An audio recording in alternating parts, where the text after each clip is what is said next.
Hi, welcome back to Karma, where we exist between the spaces to have conversation, laughter, even to ask some questions, not having to have all the answers.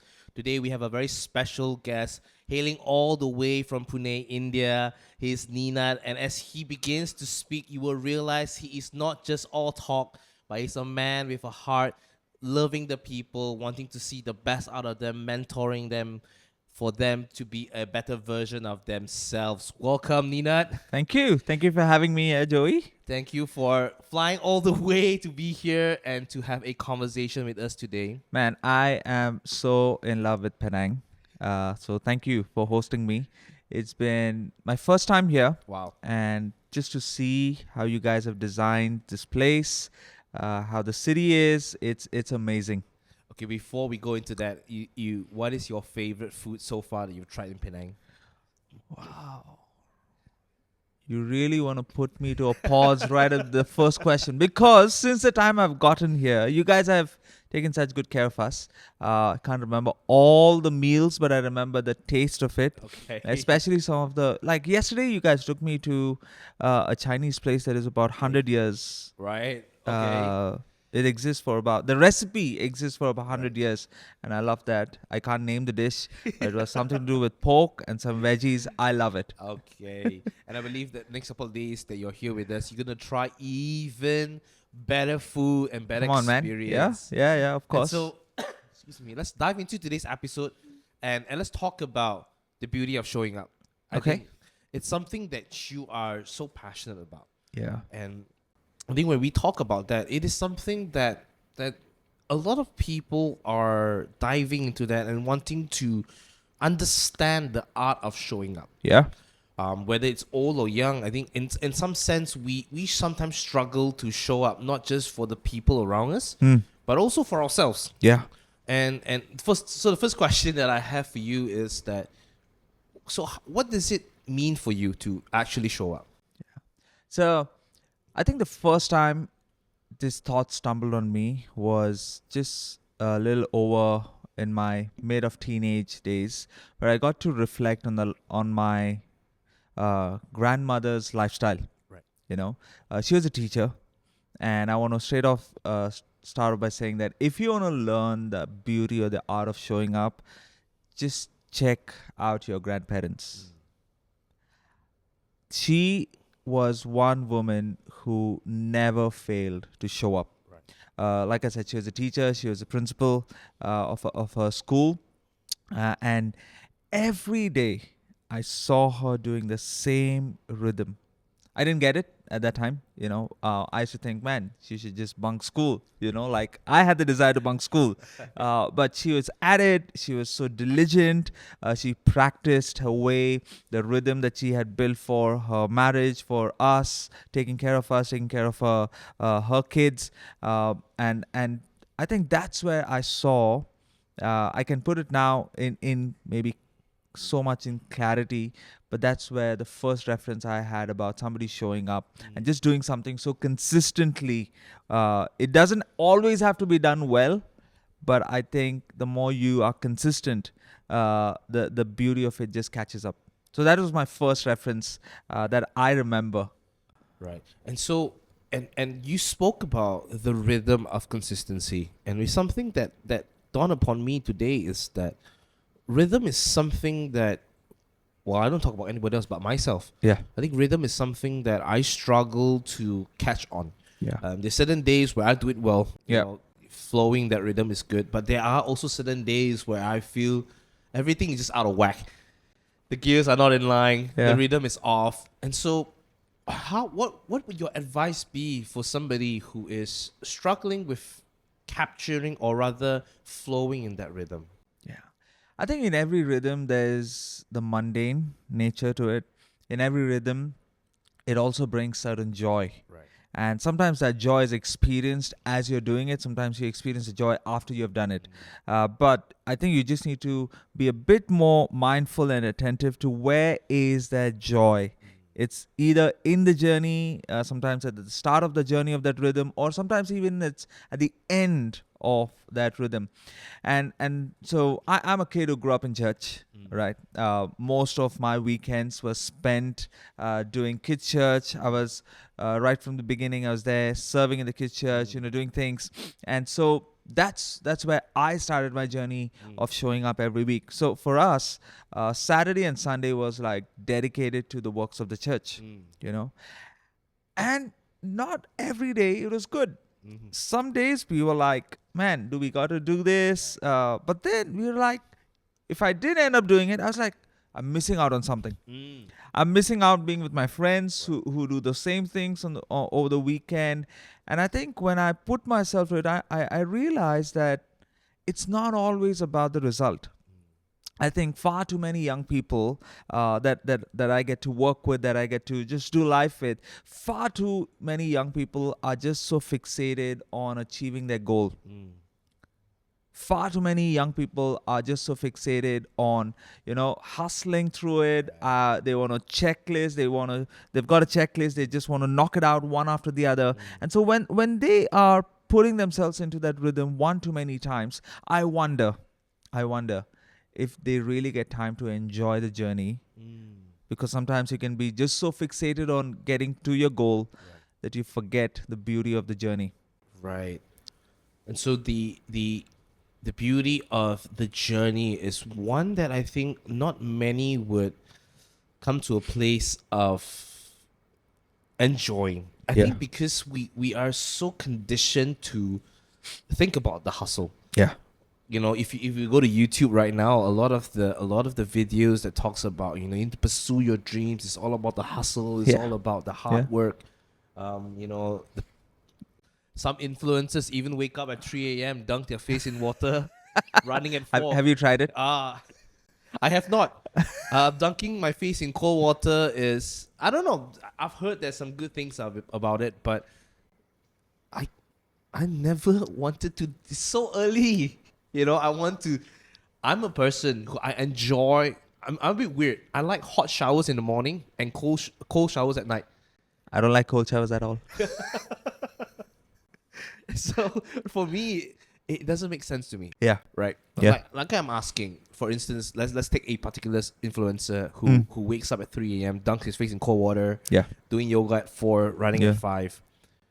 And I think a lot of young people are looking at his lifestyle and saying, like, yeah, I want that too. Yeah. The guy looks good, he looks successful. But on the flip side of it, it's then asking, is it sustainable? Right? Yeah. Because we've always on this conversation of, yeah, we need to hustle, we need to do well. So what I'm hearing you, and when we talk about the rhythm and showing up, Yeah. can I put it this way? It is also sometimes making decisions to kind of slow down. Would you agree with that statement? I would, because I think we have been talking about rhythms, right? In every rhythm, there's so many learnings, and sometimes it causes you to slow down. Sometimes you long for it, sometimes you don't want it, but you're forced to. And so, if I have to tell you another reason why I believe in this principle about showing up so much, I would put it this way. For a particular amount of time in my year, in my life, I worked in the HR space for about a good 2.5 years, and I was involved in recruitment. I was involved in just talking to people, working, and this was during the Great Recession in 2008 and 9, when a lot of the western side of the globe was coming back. And so in recruitment, it's all about targets. And I want to tell you, the first 6 months was so bad for me. When I say bad, they were like really, really bad, right? Uh, but this manager of mine was so patient with me. He was like, you know what? Just keep at it. Just keep at it. You're doing something. You're doing something well. Just keep at it. And I was like, I'm not. I've not done the asks that are required of me. I'm trying, but I don't see to be working. Mm. And so in recruitments, if you're not nailing your targets on a monthly basis, Yeah. on a quarterly basis, you're really not cutting it through. Right. And so for first 6 months, the leadership around me was so accommodative. They were so supportive to the work that I was putting up. Right. And so I think I asked my boss, because I was like, it was eating me up. I was like, why would this guy be so patient with me? After 6 months, I think I was in my 8th or 9th month. I just sat down with him and I asked him, I was like, what is it? Why would you give me the time that you gave me? He's like, you know what? I like the way you work. I was like, well, it's clearly not bringing results. So which part do you like? He's like, it's not always about the results. It's about the diligence. It's about the punctuality. It's about how consistent you are in your effort. It's about the minute details that you sometimes pay attention to, that sometimes the people around you may not take notice of. That is what gives me the assurance that you will cut it. Right. Long story short, 18 months, I was overachieving my targets Wow. in my team. Wow. And so when we talk about showing up, I think what matters is sometimes we tend to be too hard on ourselves. But I've learned that there are always people around you Right.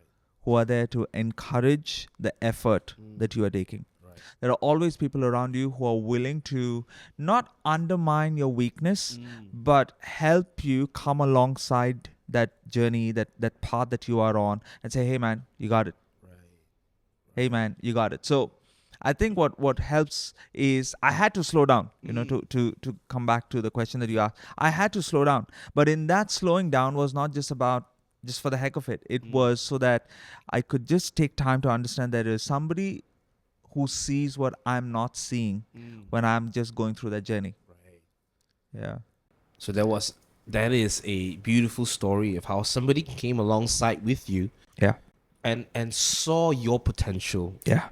And I think we and I've said this many times, I think we are sometimes blinded to our blind spots. We can't Yeah. see things. Yeah. And so I think that was an amazing example of somebody showing up not just for themselves, but Yeah. also for somebody else. Yeah.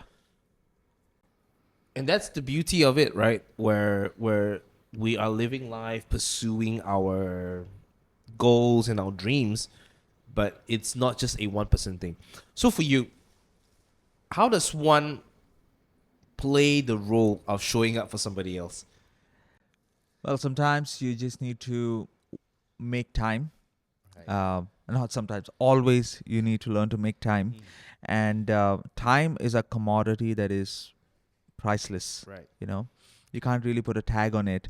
And one of the things that my mentors and my leaders who have invested in my life have taught me is that when you learn to show up for people, start with this goal or this big idea that it's not always about getting something out from that conversation for you. Right. Right. But one of the things that you can really focus on is how can you just be there for that person. Right. And so in my journey of speaking to lives of young people, talking to students, high schoolers, entrepreneurs, young working professionals, one of the things that people long for is a sense of belonging. Right. The key that I've seen in all these age groups, the key need is truly a sense of belonging.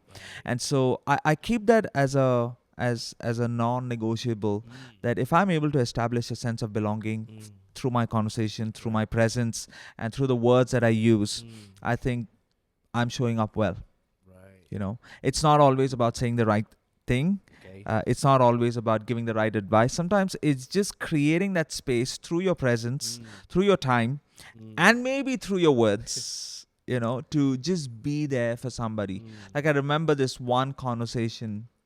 It was about roughly about 5+ years ago when the pandemic was. We were in the thick of it, and in back home in my city, there were some seasons where the rules were a bit eased out, and people got a window to kind of just step out, And so here I am sitting in this cafe with this high schooler, sorry, not high schooler, this uni student, and he just kind of venting out his struggles and all that he's going through. He's talking to me about his family issues, his educational journey, how he's the possibly the only one stranded back home in the city while all them have gone back home.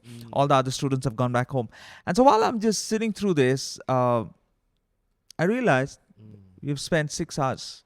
Wow. And in those 6 hours, I might have spoken for just about 45 minutes. Oh, wow. And so the 5+ hours, I was just listening to him. Was it hard? Of course it was. Was it needed? I think it was needed. Because sometimes we underestimate the need for a sense of belonging that people long to have. And when you show up with that mindset, I think people really value the way you host that conversation. People really value that relationship that they have with you. Right. Yeah. Wow. I think it's beginning to shift some mindsets. It's beginning to. So, what I'm hearing, showing up for somebody, it essentially means that we are putting somebody else's needs above ours, Yeah. putting somebody's value above ours, and coming to a place where we are able to sit and listen, not to have an agenda to bring across our point. I think a lot of times this is where we kind of struggle. Yeah. Where when we go into a conversation with somebody, we are trying to bring across a point that we want to bring out, Yeah. and we have an agenda to the conversation, Yeah. and I think that's what I'm hearing that's different. Mm. Sitting with that person, I believe 6 hours wasn't easy. It wasn't. I saw a lot of missed calls from my wife. She was wondering where I've gone. Yeah, but I think there is a cost. There's a cost that you need to factor in, and some costs are worth it. Right. It's totally worth it, because if you're able to add value to someone else's life, if you're able to establish a sense of belonging, which helps them take a step closer to their purpose of life, I think it's all worth it.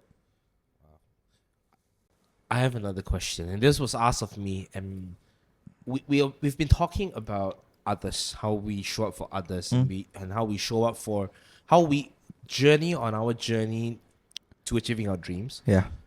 But I have a follow-up question on that. What is your take if a person is pursuing their dreams, but they're not showing up from themselves? For instance, somebody is pursuing a advancement in their career, but they're neglecting their health, Yeah. and they're neglecting the family. So we talk about cost, right? Yeah. So how then do we measure what is worth the cost, what is not? Where are we paying too much? Where are we not paying too much? Yeah. So, I think it's a beautiful question that you have asked. The reason I say beautiful is because you spoke about blind spots, Yep. right? And if I have to be true to myself, in every season of my life, while I might be showing up in a particular area of my life, I was failing to show up in another area of my life. Right. And I think that's humanity. That's how life is most of the times. If you're not being intentional about the entirety of your life, you're going to be living with paying a lot of costs in some other areas. And I think the one way that I have benefited from making sure that I am being aware that there are other areas in my life where I need to learn to show up, first for myself, then for others, or for others and then for myself. And what has helped me is having voices that speak. The reason I called out the piece where you spoke about blind spots, everybody has blind spots. No matter how seasoned you are, no matter how gifted you are, no matter how much you say you know or you don't know, everybody has blind spots. Right. And I think the best people to help you call out the blind spots and help you overcome them. See, because I think there are two kinds of people. There's some who just like to call out your blind spots, but there are others who go the extra mile and say, hey, you know what? I'm going to help you with this. And I think having those kind of voices, the latter one, matters a lot to understand that, hey, you might be aware about certain blind spots in your life, or you might be aware about certain areas where you are showing up, You're doing those things well. You're attentive. You're alert. You're self-aware. But there are other areas where you're lacking. And I think those voices of mentors, those voices of leaders, just fellow friends. And if you're married, your wife, your spouse, those voices are so essential to help you see sometimes what we just cannot see. And so my wife has been playing that role so beautifully, so gracefully. She's been so gracious with me. She's been very patient with me as well, where I might be doing some things so well, but there are other areas where I may not be able to contribute in the same way. And so she's been graciously helping me in those journeys. And I think you need those voices. You need those people who can lovingly, patiently, but also truthfully speak into your life and help you see those weaknesses where you need to show up. I fully agree. I think we all need good voices in our life. Yeah. I think one of the things that we could be struggling with is the overwhelming amount of voices that are in our lives. I think they could be struggling with having to navigate through, because sometimes we cannot really know a person's intention just by their words. Some people could be trying to give you good advice, but they're actually trying to tear you down. They're actually trying to pull you away from what you're supposed to do. And I know we're sidetracked. We're going to sidetrack a little bit. And so I want to ask you, how then do you then differentiate what are the good intentions of certain people, and certain people are just there to just like sidetrack you, like maybe I'm jealous, I don't want you to do well. So maybe I see, okay, if you're continuing on this chart, on this path, I think you're gonna fail spectacularly. So I encourage you, keep doing it. Yeah. So how would you then differentiate? I think one of the easiest things that is, I say it's easy, but sometimes it maybe for others it may not be easy. But one of the things that has really grounded me in receiving voices and at the same time saying no to certain voices is values. Okay. I think everybody holds on to certain values in every season of their life, right? And there are some values that we can agree on. There are some values that we may disagree on as well. And so for me, what has been so foundational is the kind of values that I really, really hold on to. Okay. And there have been some values that have been deposited or that have been instilled or cultivated in my life by the voices around me. Right. I may not always see those values as beneficial for me, but that was my blind spot. Right. And somebody else had to come alongside and help me see that, hey man, you need to have this value in your life. Right. And so in every season, there are values that are forming you, that are shaping you. And in every season, there are people who come alongside with you. Since we spoke about those voices, I'm talking peculiarly about those voices that have the capacity to instill and cultivate those values that are really good for you. Like one of the values that was instilled in me is the value of perseverance and patience. And I feel that's something that we all have become so negligent of. I think the apps, some of them have spoiled us. Some of the culture has spoiled us. I mean, you order something, you want it delivered yesterday, not even now, you want it delivered yesterday. That's how impatient we are. And well, it seems okay when it's just something that you have called for and your delivery is kind of gone, just delayed a bit. But what happens that you're waiting on certain big decisions of your life and you become so impatient that you start to take some radical decisions which are not good for you, which are not safe for you, which are really not healthy for you in the light of the future of your life. One of the things when I speak to young people, one of the common things that I get to hear, and this after, again, creating that sense of belonging, talking to them, and then coming to a place where they're finally ready to talk. When we talk about substance abuse, for instance, right? nobody really wants to do it in their right mind. Mm. If you really come down Right. to being true, authentic, vulnerable with each other, nobody wants to do it. Even if people who say I want to try it out, most of the times they're trying it out because somebody else around them is trying it out. And so when I sit with young people and when I talk to them, when they have been heavily invested in any kind of drug abuse or anything, and I take them to the point of their origin. And when we come to the point of the origin, I'm shocked, Joey, to see they didn't want to do it. They really didn't want to do it. And so I asked them, out of my curiosity, I asked them, what was it? And most of the times I've seen it was their impatience. Most of the times I've seen it was their lack of values. It was their lack of, certain principles that were just missing, or certain principles that were there, but they were not strong enough to go or commit to those principles, which caused them to slip. Right. And then the slippery road is just, it just gets worse. Yep. Hear you. And so that's why values are so essential. Wow. That's beautiful. I think even when you talk about value, it ties back to what we've been talking about. Showing up. Yeah. Showing up is a value that we practice Yeah. to enjoy the journey as we're getting Yeah. there, and the value of us sitting with somebody, listening to them, showing up for them as well. And I think it's a good place for us to put a pause Sure. for this conversation today. Thank you so much, Ninette, for chiming in, sharing your insights, sharing your thoughts. We are so glad you're here with us. Oh, thank you. So thank you so much for this. That's all for this week's episode. We'll see you guys in the next episode. Bye for now.